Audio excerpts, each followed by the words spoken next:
50 années de création, 50 années de génie, 50 années au service de la promotion de la culture, de la mode plus singulièrement en Côte d'Ivoire, en Afrique, mais au-delà, dans le monde carrément.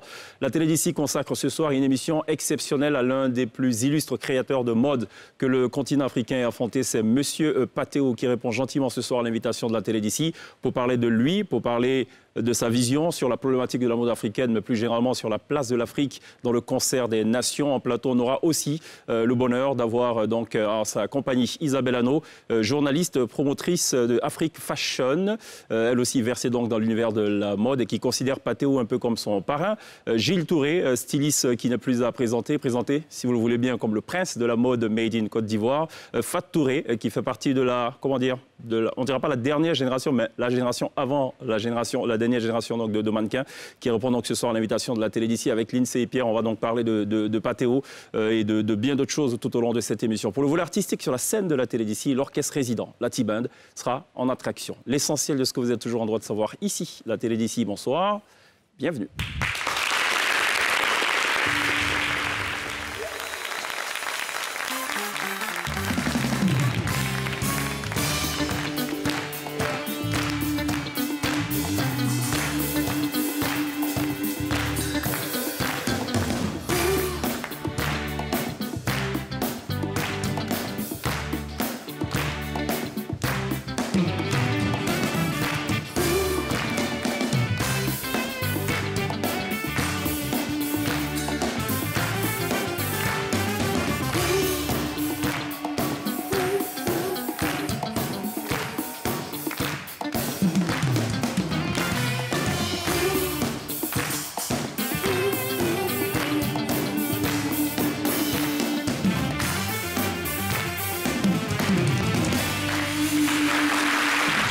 Toujours très bien de nous rejoindre dans la télé d'ici sur RNCI pour télévivre ce soir le parcours d'un styliste émérite, d'un créateur de mode, d'un génie tout simplement, Monsieur Patéo, qu'on célèbre tout au long de cette émission et 2021 qui coïncide à quelques mois après, en tout cas, à ce cinquantenaire de métier pour celui qui est arrivé par accident, comme il aime à le dire, à ce métier. On va parler tout au long de cette émission. Je vous prie d'accueillir maintenant, j'ai failli dire live, non, right now, sur le plateau de la télé d'ici, Monsieur Patéo.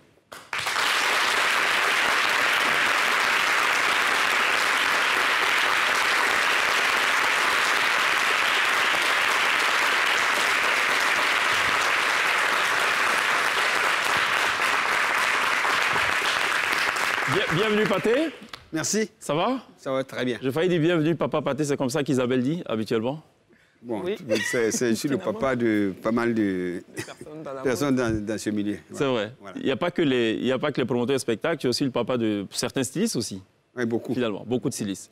D'accord. 50 ans, c'est passé vite ou ça va? Bon, j'imagine, quand je regarde mon parcours, j'ai l'impression que ça ne vaut pas 50 ans. Ah bon? Voilà. D'accord. Tellement il reste des choses à faire. C'est ça. Bon, ça dépend aussi de notre Seigneur. D'accord. Patéo qui est un travailleur fou, qui ne prend jamais de congé. Tu en as plus de congés déjà ou pas? Je ne connais pas. Il ne connaît pas de congé. Je ne sais pas si c'est une bonne chose ou pas. Bon, les spécialistes des ressources humaines diraient que ce n'est pas une bonne chose. Bon, lui, il s'en fout, comme il a dit. Merci d'être là, Grand Paté. Merci. Isabelle, ça va? Oui, très bien. Merci d'être là pour parler de Paté. C'est un plaisir, vraiment, de parler de ce monument de la mode africaine. Merci d'être là. Fat, ça va?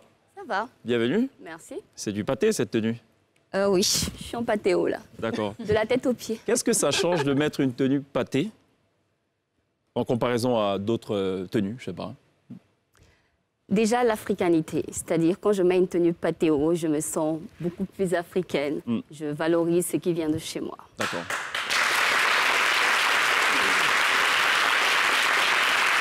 Ça va, Gilles? Ça va, merci.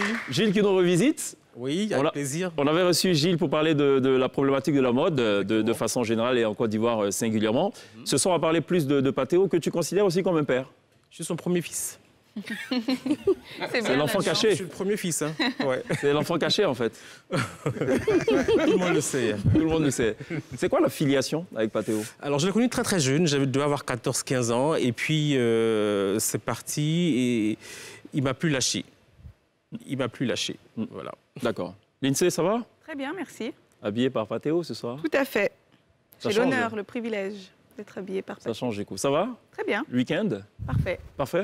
Qu'est-ce que tu as fait de particulier? J'ai visité, j'étais à San Pedro, c'était très bien.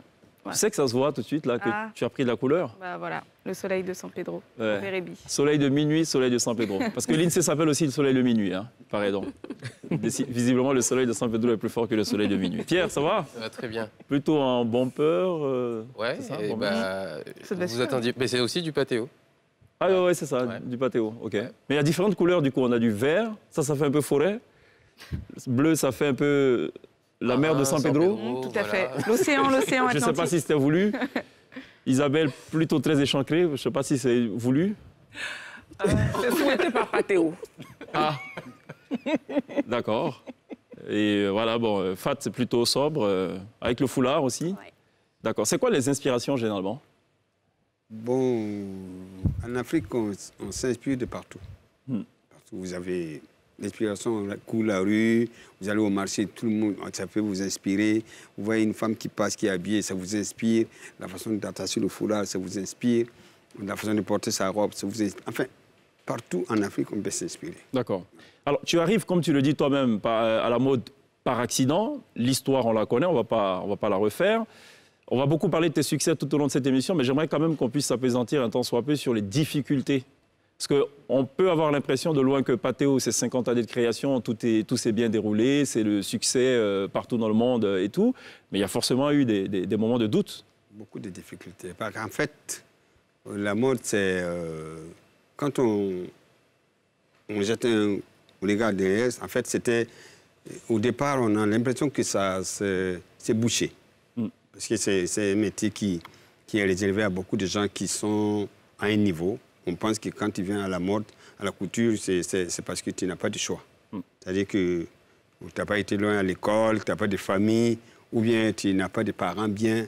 Voilà, donc va faire l'apprenti tailleur. En fait, c'était l'appellation juste pour dire que ce métier appartient à ceux qui ne sont pas dans le... Qui ont échoué quelque part. Voilà, qui n'ont rien à peur, en fait. Donc, quand vous arrivez à ce métier, déjà, il faut être armé de beaucoup de courage et de croyance pour pouvoir... Donc, on dirait même que quand tu n'as pas de choix, que tu viens à ce métier. Donc, quand vous arrivez à quelque part où vous n'avez pas de choix, donc ça vous oblige forcément à vous surpasser pour arriver à un niveau où on est obligé de vous considérer aussi comme quelqu'un qui vit sur cette terre. Voilà. Je veux un peu le regard du styliste que tu es, Gilles, sur peut-être l'empreinte Patéo, la singularité, si tu devais le décrire. En un seul mot, l'africanité. Voilà, tout simplement, Pathé a su imposer un style africain. Il a su imposer une mode africaine, qui existait déjà d'ailleurs, mais qui n'était pas très en vue. Et aujourd'hui, avec toutes ces années-là, ça passe tellement vite. Quand on parle d'Afrique, on parle tout de suite mode Patéo tout de suite. Patéo tout de suite. Et c'est pas qu'en Côte d'Ivoire. Afrique, j'ai dit, partout en Afrique et au-delà de l'Afrique aussi, à travers le monde. C'est le premier créateur qu'on va vous dire quand vous serez à Paris, New York, Tokyo, Honolulu ou Singapour, créateur africain, tout de suite ils vont dire Patéo, avant de dire les autres. Comment on se l'explique ça, Isabelle? Je pense par la qualité du travail, surtout. Et Patéo, je le dis souvent, il n'a peut-être pas fait de communication ni de marketing, mais c'est un grand communicant. Et c'est un marketeur. Patéo a très vite compris qu'il fallait faire du prêt-à-porter, par exemple. À l'époque où on faisait des tenues qu'on pouvait porter qu'une seule fois, il avait déjà commencé à lancer le prêt-à-porter. Et le prêt-à-porter, on peut faire des boutiques un peu partout. On est allé, je crois, une fois en Guinée équatoriale. On a trouvé une boutique Patéo en Guinée équatoriale. On va parler justement du réseau Patéo. Partout, le réseau Patéo est assez large. Donc, je pense qu'il a très vite compris où allait partir, à mon avis, la mode africaine. Il n'a pas fait de marketing, il n'a pas fait... Bon, c'est quand même assez incroyable. Ça sort d'où, ça, Patéo, cette petite vision? Bon, disons que ça venait de moi-même. En fait, quand je dis ça venait de moi-même, ça veut dire que déjà, le parcours, quand vous commencez à être connu, vous êtes sollicité de partout. Et vous avez des gens qui arrivent chez vous, tout le monde veut s'asseoir tout de suite. Et puis, bon, vous n'avez pas formé des gens qui peuvent vous aider à avancer. Donc, du coup, c'est très lent. Et c'est très dur de faire la couture sur mesure en Afrique. Parce que quand les gens viennent, déjà, la femme qui arrive, qui va feuilleter le journal, elle peut prendre peut-être 20 minutes à feuilleter le catalogue pour choisir son modèle. Elle regarde, est-ce que c'est comme ça? Et vous prenez les mesures, le rendez-vous, les essayages, est-ce que c'est comme ça? Non, le coup n'est pas comme ça, la marge n'est pas comme ça. Tout ça, c'est trop compliqué. Donc, je me suis dit, bon, écoutez, et comment nous allons faire pour gagner de l'argent? Pour gagner de l'argent, je ne sais pas, il faut aller vers le client. Au lieu d'attendre que le client vienne vers vous, il faut aller vers le client. Donc, pour aller vers le client, il n'y a pas d'autre solution que de créer plus et puis mettre quelque chose quelque part pour que le client soit satisfait en un rien de temps. Et ça vous laisse le temps aussi de continuer à fabriquer. Et c'était ça où il fallait le faire. Mais, enfin, on a le petit analphabète, le préadolescent analphabète qui part de Guy Barré dans son Burkina natal, qui arrive en Côte d'Ivoire. Dans ses projections, dans ses projets, il ne comptait pas faire la couture, il n'y pensait même pas et tout, et qui par accident se retrouve là-dedans. À quel moment tu comprends tout de suite que c'est ça la clé du succès, en fait? Est-ce qu'il y a eu un événement, une rencontre avec quelqu'un? Vous savez, une fois, j'ai discuté avec Paco Rabanne qui m'a dit, en Afrique, nous attendons les clients.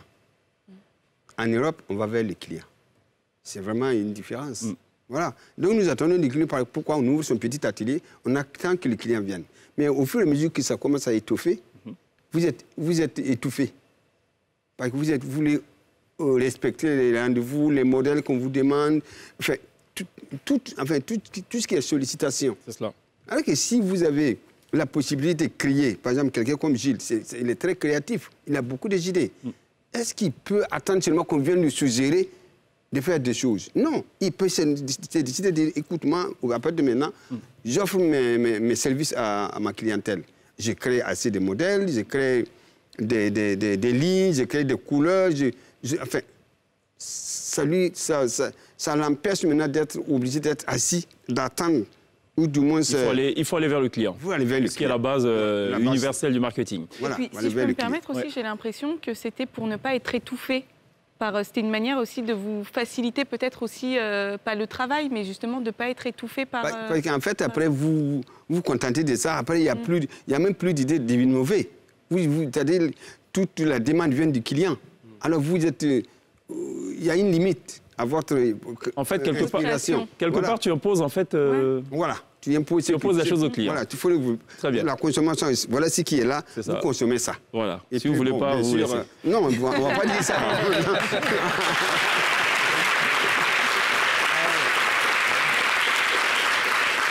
Mais attention, parce que quand vous voulez imposer une ligne on va dire, à une clientèle, il faut qu'elle soit aussi consommable. Hein. C'est cela. Voilà, il faut créer, il faut faire ce qui plaît. C'est ça. Voilà. Alors, Patéo, je dis Patéo, Fat, tu as beaucoup voyagé, déjà en tant que mannequin et désormais en tant que femme d'affaires. Qui est Patéo à l'extérieur? Peut-être que ici, on ne mesure peut-être pas toute l'ampleur. C'est qui Patéo, vu de l'extérieur? C'est l'exemple de la mode africaine. Parce que, comme on le disait tout à l'heure, hein, il a su créer plusieurs magasins dans différentes villes africaines. Et ça va au-delà, ça va maintenant en Europe. On a vu dernièrement la collection qu'il a fait avec Dior. Donc tout ça, ça permet quand on est à l'extérieur, quand on dit Patéo tout de suite, on sait c'est quoi Patéo. On sait que ses tissus sont différents. On sait qu'il fabrique lui-même ses tissus. On sait que c'est très coloré. Et grâce à lui, à ce qu'il fait comme travail, à l'idée qu'il a eue de faire des choses qui se portent, parce que c'est vrai, nos créateurs sont très forts, il faut le dire, parce qu'on ne s'inspire pas qui veut. Il faut vraiment réfléchir. Mais lui, il s'est dit, on crée la mode, on crée de grandes robes, on crée de grands boubous, c'est beau, c'est bien. Mais est-ce que je peux porter ça au-delà de cette soirée-là ou bien de ce gala-là? Est-ce que je peux porter ça pour sortir? Est-ce que je peux prendre ça pour aller au marché? Est-ce que je peux aller au bureau avec? Et lui, il a compris tout de suite, il fait des choses qui se portent. Qui sont pratiques. Tout simplement. Donc, nous-mêmes, quand on voyage, on a des petites chemises, on a des petites robes qui sont Patéo. Donc, on arrive, qui a fait? C'est tel créateur africain. Et ça permet de divulguer... Et pour ce que je sais, Gilles, c'est vrai que ce n'est pas évident pour tous les stylistes, mais Patéo est peut-être l'un de ces rares stylistes qui voit ses modèles arrachés juste après le défilé. Tout de suite, et pour compléter un peu la réponse de Fatouré à savoir qui est Patheo, c'est la réussite de la mode africaine.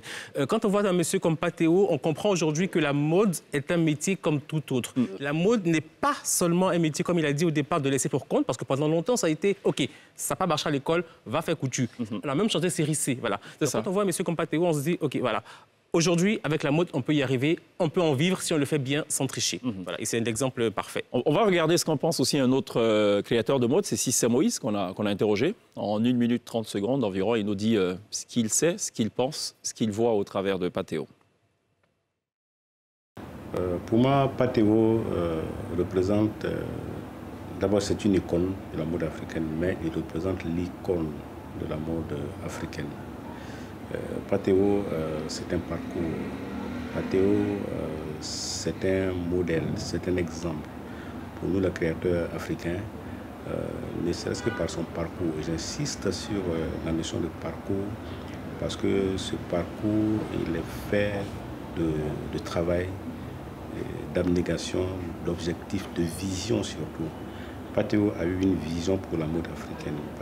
Et il disait comme ça qu'il ne voulait pas s'embarrasser dans la production de tenues sur mesure, mais que pour lui, il fallait démocratiser le vêtement et habiller tout le monde. Et je pense qu'il est resté dans cette droite ligne-là jusqu'à ce jour. Et je veux dire, c'est une vision, n'est-ce pas, qui paye aujourd'hui pour lui et qui paye, et dans lequel nous aussi, nous sommes inscrits. Et vraiment chapeau à Patheo. Voilà, le regard de Cissé Moïse sur notre invité exceptionnel ce soir dans la télé d'ici, Patheo. On va aussi s'enquérir. Alors, on va du côté du Niger pour rencontrer un autre de tes collègues. Il n'est pas qu'un collègue, c'est un frère pour toi. C'est d'ailleurs ce qu'il dit. C'est Alfadi, promoteur notamment du FIMA, le Festival international de la mode africaine. Il dit quelques mots justement de Patheo. Parler de Pathé, c'est parler du continent. C'est parler d'un monstre de la mode africaine. C'est parler d'un frère avec qui on a mené un combat depuis 35 ans. Montrer que l'Afrique est capable, l'Afrique est valable. Pathé est très calme. Pathé est un papa, est un patron. Et Pathé est un grand créatif. Et Pathé a mis son devoir, son image et sa volonté de travailler pour notre continent. Trop fier de parler de Pathé. Je peux rester des heures encore à parler de ce grand monsieur. Que Dieu lui donne longue vie, que Dieu lui donne une santé de fer et montre à ses enfants et à son entourage que c'est un grand monsieur que l'Afrique a et que le monde de la mode aussi a. Alfadi, donc, à l'instant, à la suite de Cissé Moïse. Alors, question, voilà, pour vous six. Tout à l'heure, il parlait d'un combat qui est mené depuis plus de 35 ans, le combat de la valorisation de la mode africaine. Est-ce que vous diriez que ce combat, il est gagné? Bon, j'ai pris le peine. Oui? Bon, OK. 10 secondes. Non, bon, je peux dire en train d'être gagné. C'est ça. Parce que Gilles, comme il a dit, moi j'ai fait sa première collection à 14 ans. C'était vraiment, il était encore éliminé. Et puis il faut dire, il allait jusqu'à l'université. 14 ans, j'ai fait sa collection. C'est publié par Femmes d'Afrique, un journal qu'on appelait Femmes d'Afrique.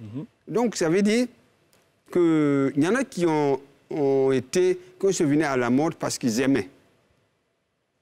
C'est ceux-là qui vont réellement pousser la mode vers le haut. Il y a ceux qui sont venus par nécessité, qui eux aussi n'ont pas d'autre choix que d'avancer. Donc ensemble, nous amenons cette mode-là vers le haut. Et puis quand vous regardez aujourd'hui, dans les voyages que nous faisons, et puis quand vous regardez sur tous nos marchés, on voit qu'il y a énormément... Nos marchés sont envahis de la mode qui vient de l'extérieur. Ça veut dire que la mode mérite d'être aussi pris au sérieux, même en Afrique. Donc, pour ne pas se laisser mourir, nous sommes obligés de nous battre pour contrecarrer ce flux-là qui arrive de partout. D'accord. Donc, voilà. On a gagné ou pas ce combat, Isabelle? Je vais dire qu'on a gagné en partie. Mais je pense qu'on le gagnerait véritablement, au-delà même du parcours de nos créateurs, de tout ce qu'ils apportent en termes de créativité et d'originalité, c'est de se faire accompagner en termes de financement. Parce qu'aujourd'hui, si on veut que nos créateurs gagnent véritablement le combat de la mode africaine, il faut qu'ils soient accompagnés. Il faut que les banques... Moi, il y a un créateur qui me disait une fois que les banques n'acceptent pas, par exemple, de financer nos créateurs. Pourquoi? On ne sait pas. Mais quand on a des identités, des modèles comme Patéo, qui sont partis de rien et qui aujourd'hui portent des pays, font la promotion de certains pays, il faut faire confiance. Il faut faire confiance. Voilà, et là, on gagnera. Moi, je dis que beaucoup a déjà été fait, mais il reste encore beaucoup à faire. Et cela passe aussi par nous, les acteurs, nous aussi, les Africains. Je veux dire, c'est à nous de valoriser nos tenues, c'est à nous de porter nos tenues. Il ne faut pas attendre des occasions quand il y a la tabasco ou la fête pour porter ces tenues-là. Il faut se dire, bon, le lundi, par exemple, je sais qu'à Ouaga, les vendredis, je ne sais pas quel jour de la semaine, ils décident de porter de façon d'Anfani. Et chaque pays africain peut se dire, bon, par exemple, le lundi, on porte notre pagne wax, ou bien mardi, on porte telle chose. Mais c'est à nous de valoriser nos tenues pour que les autres puissent apprécier. Absolument. Gilles? Alors, quand on voit tout le parcours, il y a quelque temps, nos moments portaient le pagne que pour rester à la maison. Il y a quelque temps, nos moments portaient le pagne que pour faire la cuisine. Aujourd'hui, c'est une fierté de mettre du tissu africain. Quand on voit toutes ces grandes stars là, européennes, américaines qui portent du pagne, on peut dire que le combat est en partie gagné. Maintenant, comme Isabelle a dit, il faut nous accompagner pour éviter que des grandes marques comme Louis Vuitton, comme Dior prennent notre... Vous phagocytez, vous bouffez quoi. Si je peux rajouter, moi, c'est juste qu'en tant que jeune, même, on a une certaine prise de conscience maintenant où on veut justement porter des créateurs africains, des créateurs ivoiriens et justement les mettre en valeur. C'est votre cas, Pierre? Moi, je suis d'accord parce que si je prends mon exemple personnel, il y a quelques années, je n'allais pas acheter, comme Fad, avoir une occasion où on vous dit, bah voilà, vous devez mettre ça. Et là, en mai, maintenant, je vais acheter directement chez des designers africains. Vous n'entendez pas les mariages traditionnels ou les fêtes ou les trucs. Bon, c'est mieux. On va à la pub. On va digérer tout ceci. On se retrouve dans quelques instants.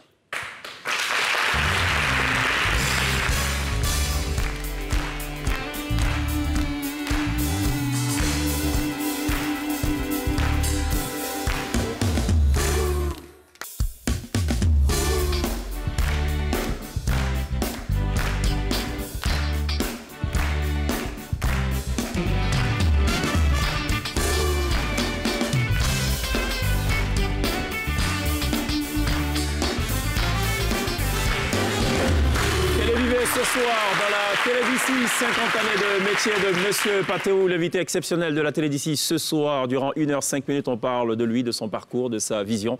Il se prononce aussi sur la problématique de la mode africaine. J'ai 2 informations pour vous qui n'ont absolument rien à voir avec Patéo. C'est l'actu d'ici. Ce sont les audiences du chef de l'État. Mais par derrière aussi, il y a cette rumeur d'augmentation du prix de la baguette de pain. Donc, je vous en parle juste en 1 minute 30 secondes. Ça va être très rapide, vous allez voir. Donc, le chef de l'État qui, on le sait, donc, séjourne à Paris et qui a eu donc 2 audiences. La première avec la directrice générale du Fonds monétaire international, Kristalina Georgieva, et le directeur général des opérations de la Banque mondiale. Avec la première interlocutrice, donc la directrice générale du FMI, les échanges ont porté notamment sur la longue histoire de collaboration entre les 2 pays. Elle s'est félicitée de l'excellent travail accompli par le gouvernement ivoirien dans le cadre de la lutte contre la pandémie de Covid-19 et a réitéré l'engagement de l'institution qu'elle dirige à soutenir la Côte d'Ivoire dans sa relance économique. Elle a en outre annoncé la mise à disposition de ressources additionnelles d'environ 1 milliard de dollars, un peu plus de 500 milliards de francs CFA à la Côte d'Ivoire afin de contribuer à la relance économique et à la création d'emplois et de nouvelles opportunités. L'autre audience accordée cette fois au directeur général des opérations de la Banque mondiale, il a, ce dernier, salué l'excellente coopération entre son institution et la Côte d'Ivoire et a réitéré la détermination de la Banque mondiale à accroître ses financements en faveur de la Côte d'Ivoire. Autre information plutôt très locale, donc c'est la fameuse rumeur d'augmentation du prix de la baguette de pain. Il n'en est absolument rien. C'est ce que dit en substance donc, le communiqué du ministère du Commerce et de l'Industrie qui d'ailleurs tient à rassurer les populations que toutes les dispositions sont prises de concert avec les meuniers pour assurer l'approvisionnement régulier du marché. En farine aussi, invite-t-il les consommateurs, le ministre en question, à dénoncer toute constatation d'augmentation régulière et irresponsable du prix de la baguette de pain auprès des directions régionales du ministère en charge du commerce. Voilà ce qu'il fallait retenir de l'actu majeur ici. On revient donc à nos échanges consacrés, vous le savez, essentiellement à Patéo. Donc 50 années de métier, 50 années qui sont passées très vite, mais 50 années aussi d'histoire. S'il y a un fait déclencheur dans Ton succès, c'est cette fameuse rencontre avec Nelson Mandela. Oui. On refait l'histoire. Effectivement, le président Mandela nous a vendus à travers le monde. Mais il faut dire quand même que c'est, hormis qu'il a porté notre vêtement, ça veut dire qu'il s'est monté comme une personne qui aime tout ce qui est fait en Afrique. Parce que quand le président Mandela a commencé à porter une chemise patéo, en fait, il n'y a pas eu de protocole, il n'y a pas eu de démarches, non. Il a porté sans vraiment... Naturellement. Naturellement. Il s'est dit, bon, c'est fait en Afrique, et c'est vraiment extraordinaire que ça soit fait en Afrique. Alors qu'on découvre d'ailleurs hein, des tenues patéo portées par Dali Omran et Flora, les mannequins. Juste avant, c'était Daniel Poté et Kevin Tapé, voilà, qui arboraient donc de somptueuses tenues de patéo. Alors donc, je pense que si les Africains... Moi, je pense que aujourd'hui, il n'y a que les Africains qui peuvent développer l'Afrique. Ça commence déjà par considérer ce qu'il y a en Afrique. Vous ne pouvez pas vouloir une chose et puis son contraire. On veut se développer. Pendant ce temps, tout notre argent est dépensé ailleurs pour certaines choses que l'Afrique peut faire. Ce n'est pas juste. Alors, pas juste. Tu as dit quelque chose, c'est qu'il a porté, lui, naturellement, cette tenue. Voilà. Il a posé... À une époque...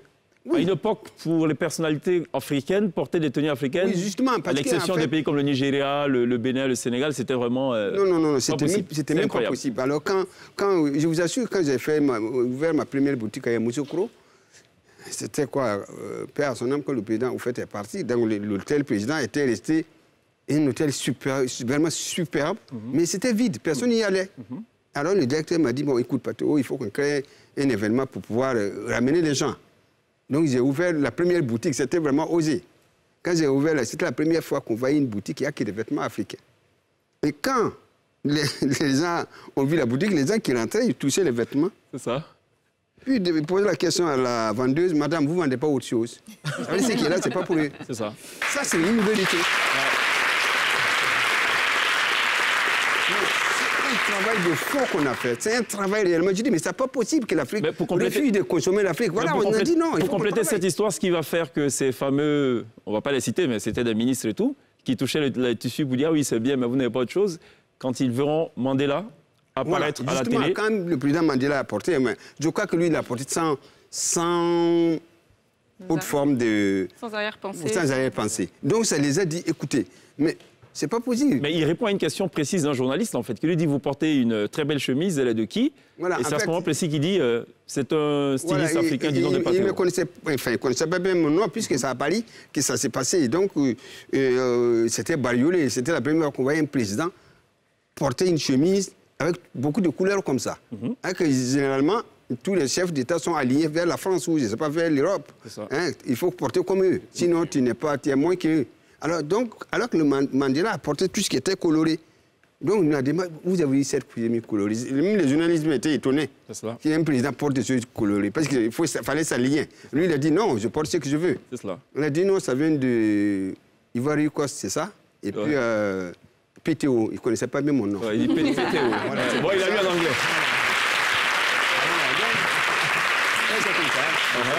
C'est parti. Alors, après, quand j'ai découvert, en temps, la boutique que j'ai ouverte à Yamoussoukro, la seconde, parce qu'on faisait des événements là-bas, le deuxième anniversaire de cet événement, mais ils ont pillé la boutique. Ils ont pillé la boutique. Bon, il a fallu que Mandela la porte pour qu'on pille la boutique. Ils ont pillé la boutique. Et depuis donc, la boutique sont pillées, parce que beaucoup de chefs d'État maintenant portent Patéo. Pas que les chefs d'État, mais il y a beaucoup de personnalités. Je veux dire que même pas personne. Il ne faut pas aller vers les personnes. Donc, nous voulons que l'Afrique consomme l'Afrique. Que vous soyez, je ne sais pas qui, consommons l'Afrique. Il n'y a que ça qu'on peut aller vers le développement africain. Alors, Pierre a une question par rapport à la jeunesse.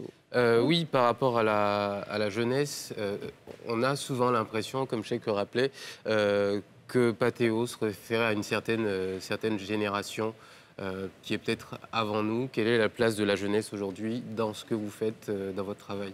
Non, en fait, disons que des fois, les gens ont l'impression de penser comme ça, mais ce n'est pas ça, en fait.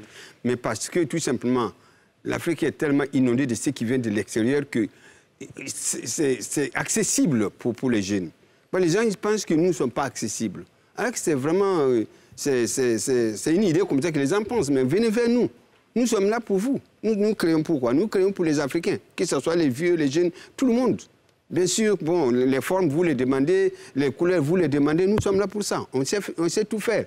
Voilà, mais ce n'est pas dire qu'on fait seulement pour certaines catégories de personnes. Effectivement, beaucoup de gens font des jugements sur moi. Surtout les jeunes pensent que je suis peut-être un peu trop cher, ou bien peut-être pour les gens d'un certain âge et des gens qui ont des moyens. Voilà. Et puis les lignes, très souvent, c'est des lignes qui... Voilà. Donc c'est tout ça, mais c'est des jugements. C'est légitime, quelque part, Gilles.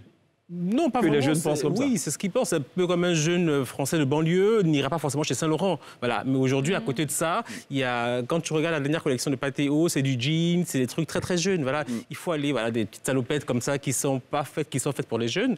Et donc, il est temps aujourd'hui que la jeunesse comprenne qu'en Afrique, les créateurs savent faire des choses. Et quand on voit toute cette prolifération de jeunes créateurs là qui font des choses, mais c'est pour la jeunesse. Donc les Patéo ont commencé et puis après les autres ont suivi derrière. Alors, Fat faisait tout à l'heure référence à la croisière de Dior qui s'est tenue donc au Maroc. Pour la petite histoire, je sais que la directrice artistique de la maison Dior, Grazia Tchouri, était de passage à Abidjan. Elle a visité Patéo, l'atelier Pathé, elle a visité les teinturières. Elle était fascinée et tout. Et c'est de là qu'est partie donc l'invitation pour participer à cet événement. Et il y a une chose formidable qui se passe là-bas, qui te reste gravée dans la mémoire. Juste après l'événement, il y a une file d'attente, mais tellement longue, de journalistes venus du monde entier qui se battent pour interviewer Patéo. Oui, mais justement, c'est parce que justement, quand vous voyez ça, nous-mêmes, c'était subjugué, on va dire. Parce qu'en fait, voilà, il y avait une vingtaine de chaînes. Hein, et le directeur de la communication de Dior, qui dirigeait, chaque organe de presse avait 15 minutes pour m'interviewer. Alors, quand vous finissez, mettez il y a même des chaînes japonaises, chinoises, indiennes.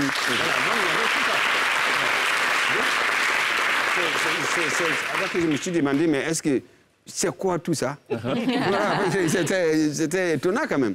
Voilà, donc ça veut dire que la mode, vous ne pouvez pas imaginer la force de la mode. On va dire le personnel de Dior, ils sont arrivés près de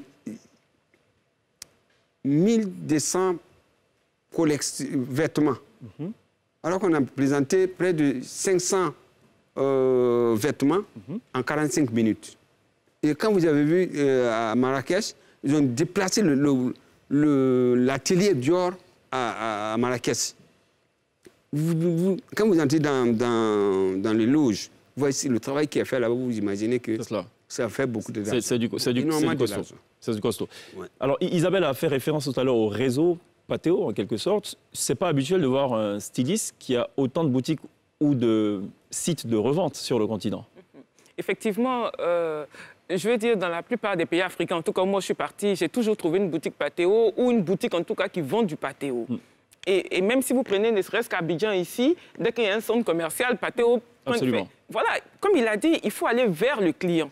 Et il faut pas laisser attendre que le client vienne vers soi. Et pour ça, justement, il faut avoir des boutiques un peu partout. Et je veux dire, vous êtes au Cameroun, vous êtes en Guinée équatoriale, vous n'avez pas besoin d'appeler Abidjan pour qu'on vous ramène une chemise Patéo. De votre pays, vous pouvez tout de suite avoir une chemise Patéo. Donc voilà. Je comprends pourquoi avant la Covid, Patéo changeait de passeport tous les 3 mois. Il n'y avait plus de page. Bon.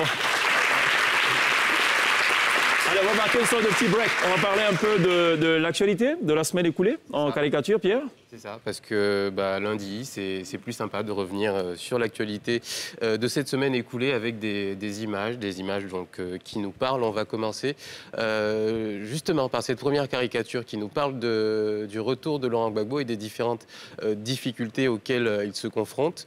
On part aussi du côté de... sans vraiment y aller, mais du côté de la Palestine et de l'Israël, où il se passe un conflit. Et on a cette espèce de couple-là qui essaie de continuer sa vie de tous les jours.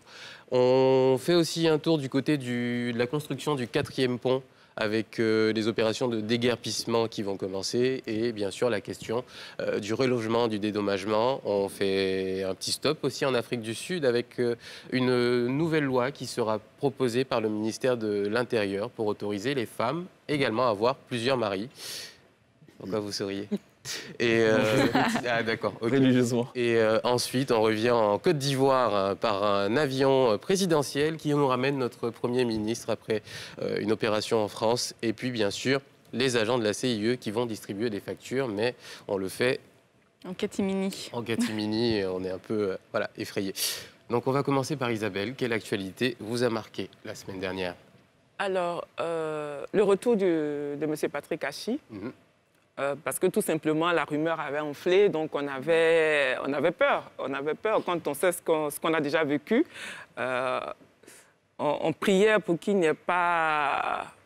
Voilà, donc vraiment, c'est avec beaucoup de plaisir qu'on l'a vu revenir en forme. Et j'ai beaucoup aimé sa phrase de fin, justement, maintenant au travail. Donc, c'est ça, voilà. Donc, tout à fait. On est content. Ouais. Bon, je pense que c'est nous tout là à faire quand même du plaisir à tout le monde. Hein, parce que c'est vrai que quand on parle Premier ministre, c'est première difficulté. Voilà, donc voilà. Premier ministre équivaut à première difficulté. Ça, on ne savait pas. Quand il revient en forme, je me suis dit, voilà, ça va. C'est ça. Voilà. Bon. Pat?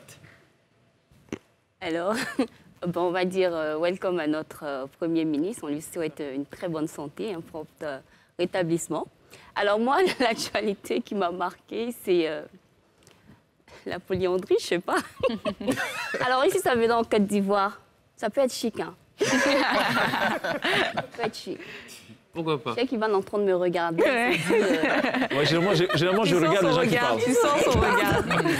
Généralement, je regarde les gens qui On lui a parlent. posé la question, on a parlé de ça, il a écarté les yeux. Mais vous aimez bien avoir 2, 3, 4 femmes. Ouais. Permettez-nous aussi d'essayer et puis on va voir ce que ça donne. Et puis si ça ne va pas, on va tout annuler. Qu'est-ce que vous en pensez?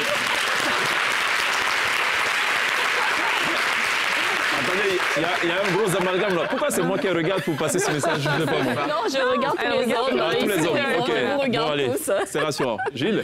Alors, moi, je ne ferai pas de commentaire sur ce que Patrick a dit, mais je parlerai plutôt de la CIE. Oui, ça fait 2-3 mois qu'on ne travaille pas. Ouais. C'est vraiment dommage, quoi. Donc, ce serait vraiment dommage, après 2-3 mois d'interruption intempestive de courant qu'on nous demande de payer. Donc, il faudrait peut-être que la CIE attende un peu avant de distribuer les factures. Moi Oui, Moi, comme Gilles, du coup, CIE, parce que c'est vrai que ces derniers temps, et ça continue encore d'ailleurs, les coupures intempestives. Encore Donc, pour 2 mois. ouais, on a encore pour 2 mois. Donc, c'est clair que les factures, si ça peut attendre un petit peu, au moins qu'on ait un petit quelque chose, ce serait pas mal. J'ai pensé au même sujet, CIE. Ouais, parce que j'entends des conversations dans les rues, les quartiers populaires. En gros, tout le monde est unanime pour dire on les attend. Le message est clair. Ce qui est Voilà, dépeint, quoi. pour résumer l'affaire. Ouais. Bah, moi, Afrique du Sud, pareil. Enfin, moi, ça m'a marqué. Et c'est vrai que j'aime bien être à l'écoute de ce qui se passe dans la société. Et c'est vrai qu'on a toujours parlé de polygamie. Et ce serait sympa. En tout cas, enfin pas sympa, mais intéressant, intéressant d'avoir cette expérience-là et puis des témoignages et qu'on sache vraiment où chacun se situe par rapport à la question. D'accord. Donc moi, juste pour la découverte. Ouais. Alors, il y a une chose qui est par contre très sûre, parce que Pierre veut savoir, pour être sûr de savoir où on va, c'est ça? Non? Ah non, c'est pour l'équité, c'est le principe d'équité. Que chacun puisse faire ce qu'il veut. Ce qu'il veut. Voilà. D'accord. Bon, dans cette émission... Que ça ne soit pas d'un seul côté. Ici, on ne fait pas ce qu'on veut. Ici, quand c'est la pub, il faut arrêter, il faut aller à la pub. Bon, d'accord. Voilà, allons à la pub.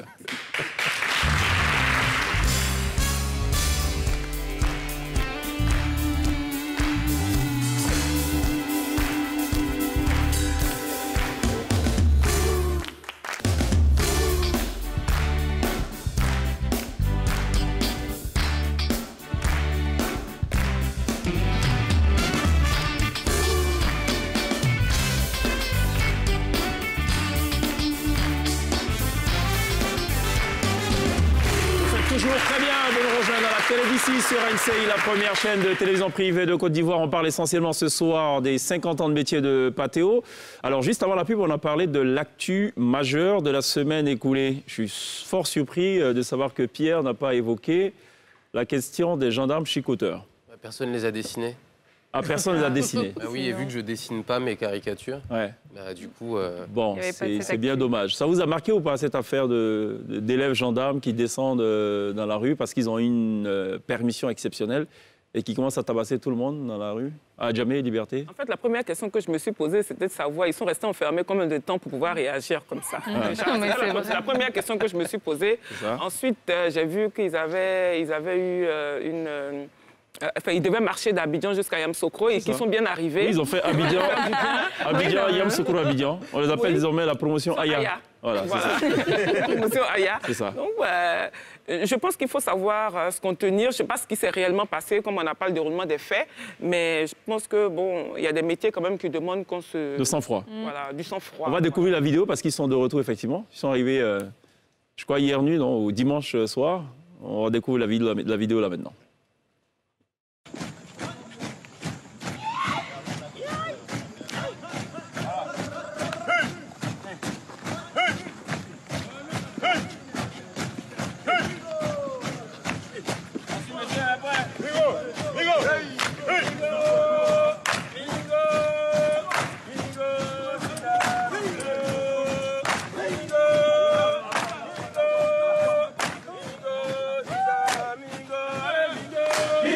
Alors, le moins qu'on puisse dire, c'est qu'ils ont moins d'énergie cette fois. Parce que quand ils sortaient, c'était plus fougueux et tout.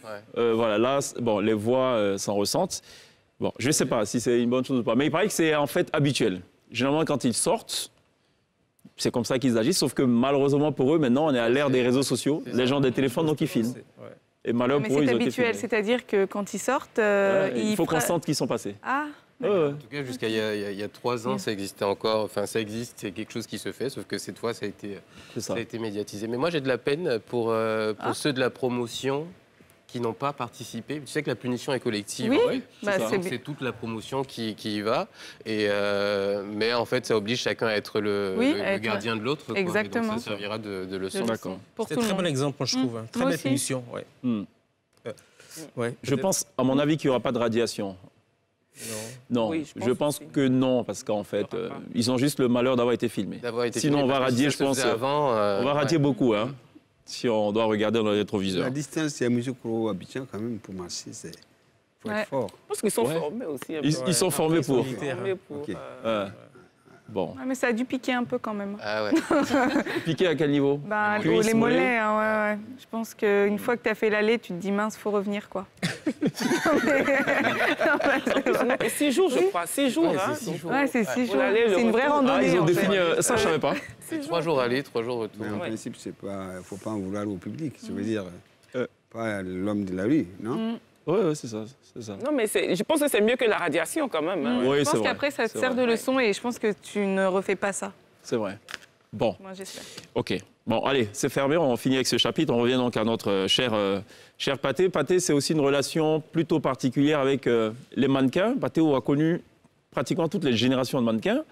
On a peut-être la plus jeune, Fat. D'ailleurs, tu as tenu à ce que Fat soit là. Pourquoi? Peut-être ma 5e génération de mannequins. Voilà, donc on a commencé avec les Kissel Lévry, les Angèle Jacquard. Voilà. Georgette Eto aussi. Voilà, Tradou. Et puis voilà, Isabelle Morono. Enfin, ça c'est un peu... Et même, on va dire même c'est la 2e génération. C'est ceux qui ont commencé réellement, c'est les Angèle Jacquard. Maintenant, voilà. Et puis maintenant, on est venu maintenant vers ceux qui sont là. C'est beaucoup de générations. Abiba Soukoulé, de laquelle génération? Non, elle était la 3e. 3e génération. D'accord. Elle a un petit mot pour toi d'ailleurs. On va regarder ce petit mot pendant que Rama et Donald donc font leur entrée dans des tenues coupées par notre cher Pathé. On regarde le petit message Abiba Soukoulé. Pathé aujourd'hui, c'est une marque connue à travers le monde, je dirais comme ça, avec plusieurs boutiques un peu partout. Je l'encourage et il a, comment je vais dire ça, il a mes félicitations. Il a mes félicitations pour la personne qu'il est, à être toujours présent pour les autres, à aider autour de lui, à former surtout les générations à venir dans le milieu de la mode comme du mannequinat.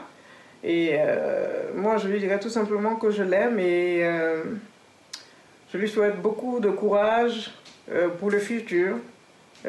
Ça restera quelqu'un d'inoubliable dans la mode africaine. Papa Pathé, je t'aime. Je t'aime et beaucoup de courage à toi. Dans quelques quelques années, ça sera peut-être un message de Fat. Qu'est-ce que tu as envie de dire à Patheo? Fat, qu'est-ce que tu as envie de dire à Patheo? Oui, que je l'aime aussi. Et aujourd'hui, pour moi, Patheo, c'est comme un père pour moi. C'est comme un père pour moi. C'est quelqu'un qui m'inspire beaucoup. Parce que depuis que je le connais, à chaque fois que je vais dans son atelier, c'est beaucoup de conseils. Au-delà des bénédictions, comme on en parlait avec Isabelle, c'est beaucoup de conseils. Et il m'a même inspiré pour mon émission Une étoile, une histoire, où il a montré que, en fait, nous les jeunes, on est pressés, on veut réussir, mais tout de suite. Mais lui, par son parcours, il me racontait tout le temps sa vie. On voit que c'est des étapes, en fait, la vie. Il faut commencer là pour aller là. C'est cela. Et ça, il me l'a inspiré. Et je tenais aujourd'hui, devant toute la nation, en tout cas, lui dire merci. Parce que moi, il m'a beaucoup apporté aussi dans la mode. Il a accepté que je défile pour lui. Et ça m'a suivi aujourd'hui. Il m'a beaucoup apporté. Et je tenais à lui dire merci pour tout ce qu'il fait pour la jeunesse. Isabelle, il y a un fait qui n'est pas anodin, je ne sais pas si on y a prêté attention, c'est que tu ouvres toutes les éditions d'Afrique Fashion par un défilé de pâté. Oui, alors soit j'ouvre, soit je ferme. Ouais. Ah bon? Oui, avec Pathé, parce que quand j'ai démarré, Patheo m'a tendu la main. Il m'a accompagné dans mon processus, déjà avec l'émission, avant d'arriver à l'événement. Et comme disait Fat, hein, c'est le père, c'est le conseiller, c'est l'ami, c'est le grand frère. C'est celui qui sait vous dire c'est bon. Et quand c'est pas bon, il sait vous dire c'est pas bon. Il sait vous accompagner pour que vous puissiez réussir. Et ça n'a pas de prix. Et c'est pas toujours qu'on trouve des personnes comme ça. Et c'est pareil pour Gilles, que j'appelle mon frère aussi. Hein, pendant qu'il est sur le plateau, je lui fais un clin d'œil. Pour dire que c'est des personnes qui croient tout de suite quand tu leur présentes un projet, qui t'accompagnent, qui ne te découragent pas. Et qui te disent non, mais même si là, ce n'est pas possible, tu peux utiliser tel autre chemin, tu vas y arriver. Et ça, c'est important.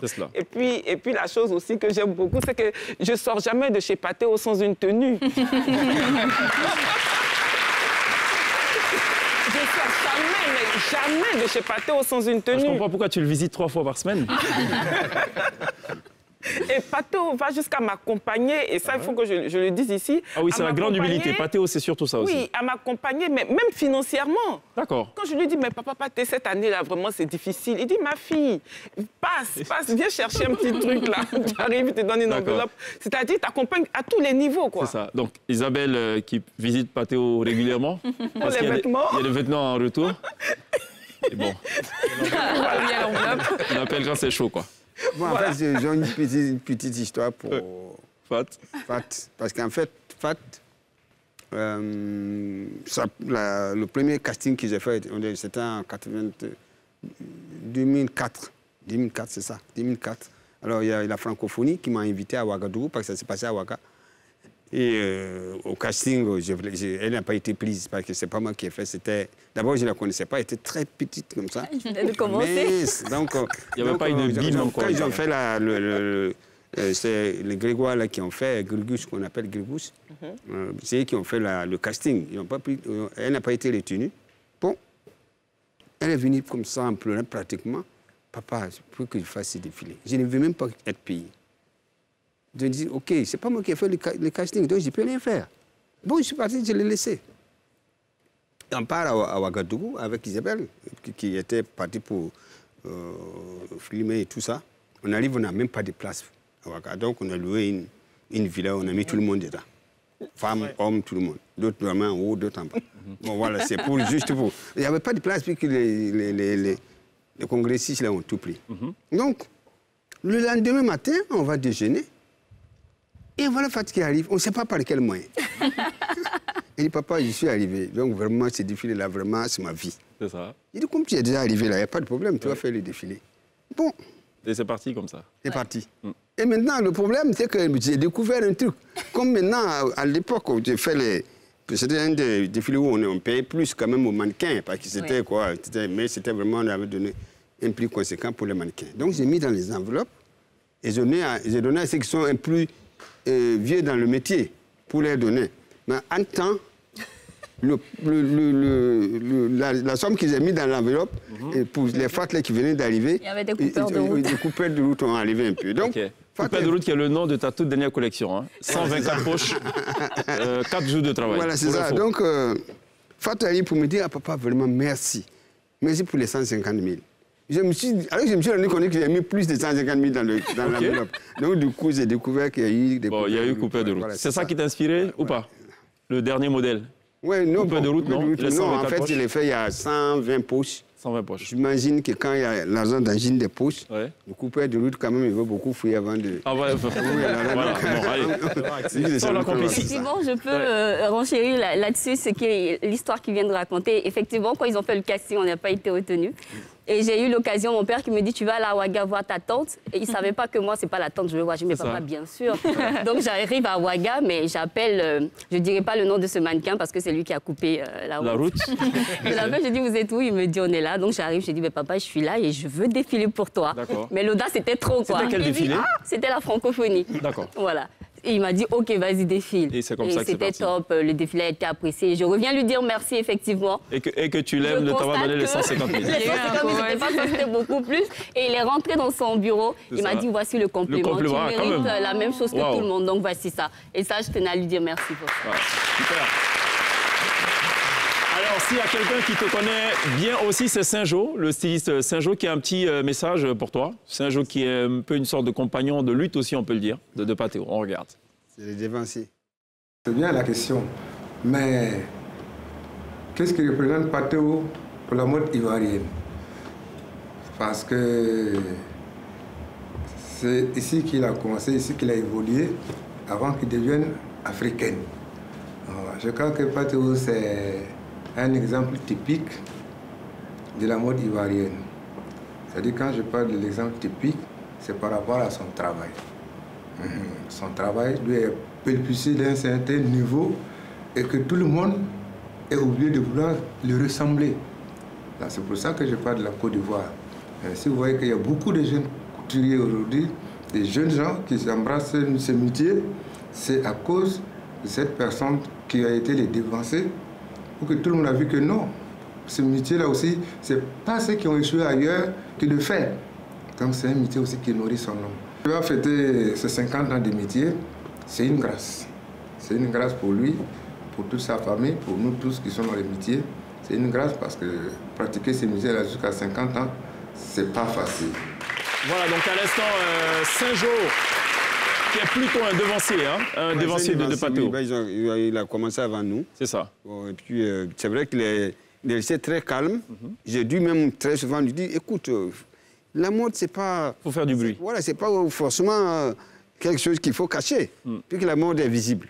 Donc, il faut aller vers les autres. Il faut aller vers les autres, faire savoir que tu sais faire. C'est cela. Adama Traoré, ça te dit quelque chose? Oui, ça c'est mon frère.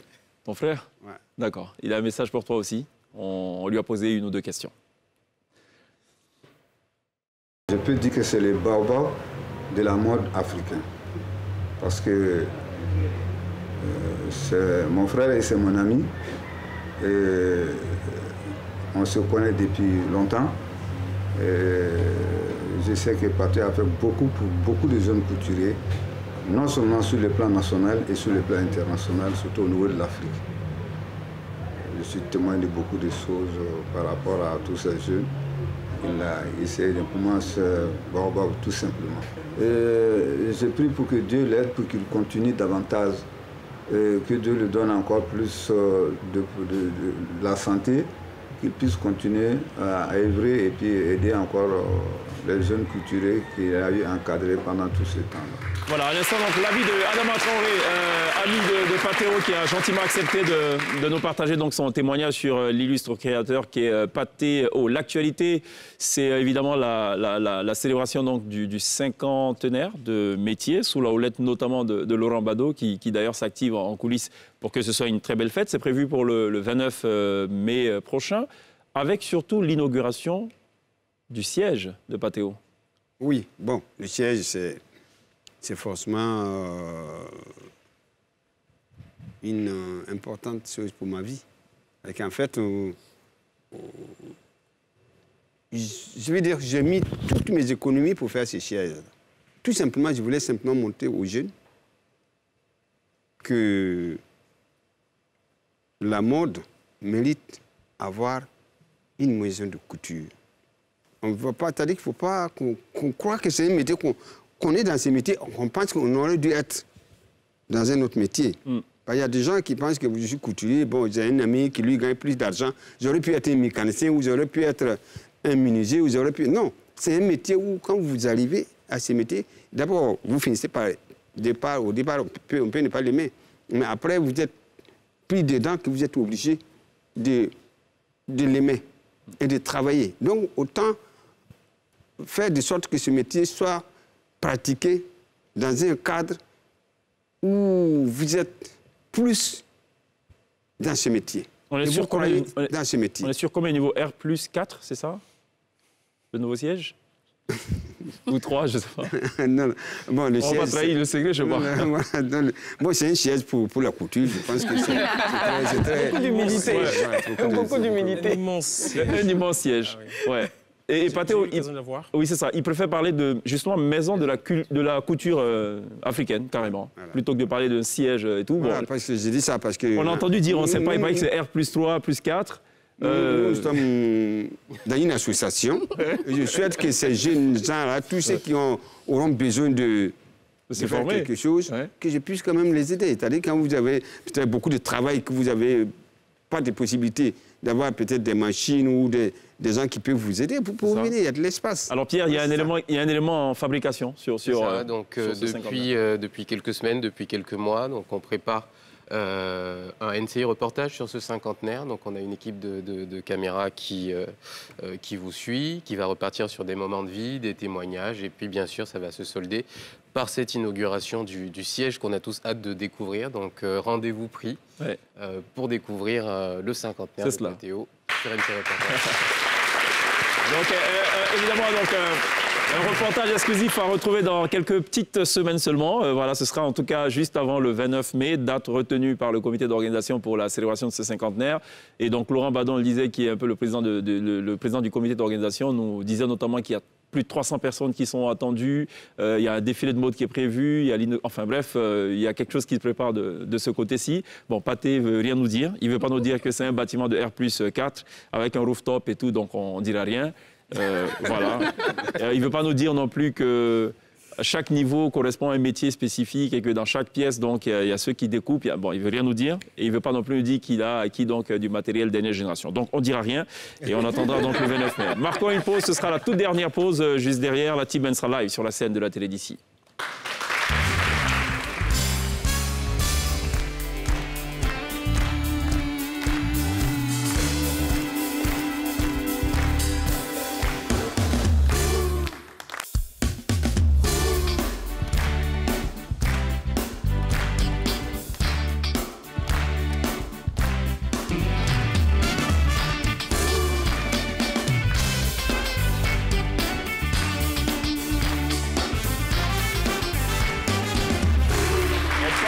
Ce soir, dans la télé d'ici sur NCI de Monsieur Patéo, dans l'actualité, vous le savez donc, c'est la célébration du cinquantenaire de métier, une célébration qui va démarrer le 29 mai prochain et s'étend d'ailleurs tout au long de cette année. On parle de 3 capitales concernées par cette célébration, la Côte d'Ivoire, on parle du Burkina Faso, de la RD Congo. Donc c'est ces 3 pays qui ont décidé donc de faire honneur à notre invité du jour. Alors, Lindsay, il y a un kiff du jour? Oui, parce que ce qu'on ne sait pas, c'est que Patéo aussi est un très très grand danseur. Donc c'est mon kiff du jour. Je vous laisse regarder la vidéo et je pense qu'on va en parler juste après. On peut lancer un jingle ou pas? Quelques cours après du coup. On peut lancer un petit jingle? Ah oui, mince, c'est vrai, le petit jingle. D'accord, bon allez, on lance le petit jingle du kiff du jour. Et juste derrière, Lindsay redit ce qu'elle a dit tout à l'heure. D'accord, parfait. C'est bon? C'est parfait, on peut faire ça.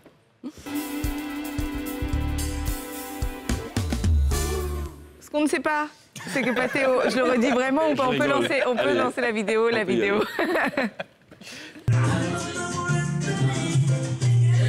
Yes.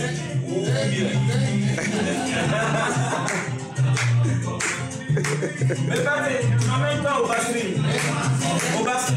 Hey.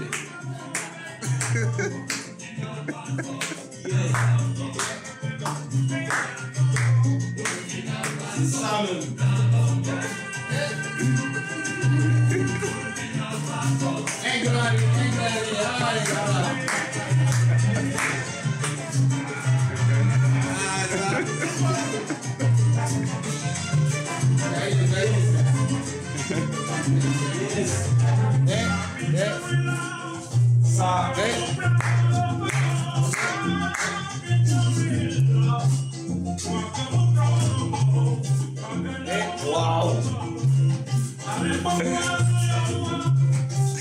vous pouvez décaler. Ah, ça c'est vrai, vous pouvez décaler. Ça va? Patéo sur BTC de Africando. Vous excellez dans tous les domaines. Hein. Ouais. Est-ce qu'on peut établir lien entre salsa et mode? Non. Oui, moi je pense que quand on est bien habillé, on sort, on a envie de s'éclater. On a une certaine confiance en nous quand on est bien habillé. Parce que quand vous êtes bien habillé, vous pouvez aller partout. D'accord. Y compris danser. Mais Isabelle, elle s'habille bien, mais c'est pas danser. Ça, c'est... Non, je ne crois pas, mais enfin... Je ne suis pas sûr, hein. Isabelle, c'est une grande danseuse, attention. Hein. Ah bon? Bon. On fera une émission spéciale pour découvrir un peu les talents de danseuse d'Isabelle.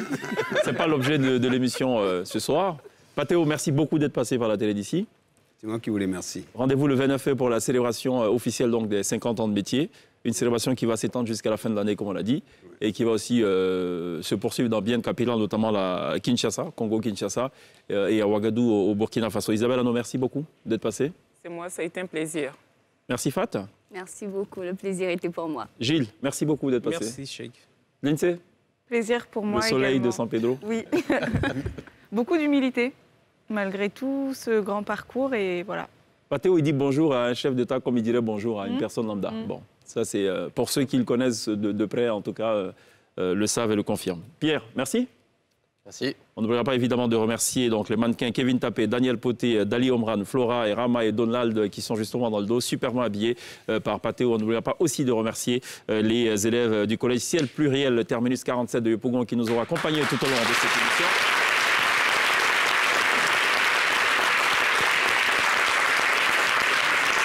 On va refermer cette émission en musique, puisque notre invité est très fanat de la musique. D'ailleurs, dans la playlist que nous propose ce soir, la T-Band, l'orchestre résident, il y en a un qui est une demande particulière de Patéo. C'est le titre Jérusalem des Non-Sebo qu'on a reçu sur le plateau de la télévision. On se retrouve demain. D'ici là, take care. La T-Band, right now.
Ça va?